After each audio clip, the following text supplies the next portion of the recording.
மாட்டுப் பொங்கல் கொண்டாடுவதன் காரணம் என்ன தெரியுமா?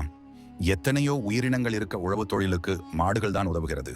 புராணத்தின்படி சிவபெருமான் ஒரு முறை நந்தியிடம், நீ பூலோகத்தில் சென்று அங்குள்ள மனிதர்களை தினமும் எண்ணெய் தேய்த்து குளிக்க வேண்டும், மாதம் ஒரு முறை சாப்பிட வேண்டும் என அறிவிக்கும்படி கட்டளையிட்டார்.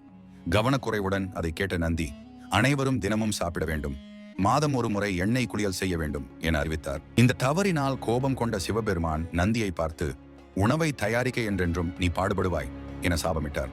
இந்த சாபத்தால் பூமிக்கு வந்த நந்தி மனிதர்களுடன் இணைந்து வயல்களை உழுது மக்களுக்கு அதிக உணவை உற்பத்தி செய்ய உதவி செய்தது. அன்றிலிருந்து மனிதனுக்கு உதவியாயிருந்த மாடுகள் இன்று வரை விவசாயத்தில் பெரும் பங்கு வகிக்கின்றன. வீட்டில் மாடு இல்லாதவர்கள் மாட்டுப் பொங்கல் அன்று சிவன் சந்நிதிக்கு சென்று அங்குள்ள நந்தி பகவானை வழிபடலாம். இந்த ஆண்டு இனிய ஆண்டாக அமைய வேண்டும், கஷ்டங்கள் அனைத்தும் நீங்கி சுபிட்சம் ஏற்பட வேண்டும் என பிரார்த்தனை செய்யலாம். பொங்கலோ பொங்கல், உங்களுக்கு அனைத்து இன்பங்களும் கிடைக்க என் மனமார்ந்த வாழ்த்துக்கள்.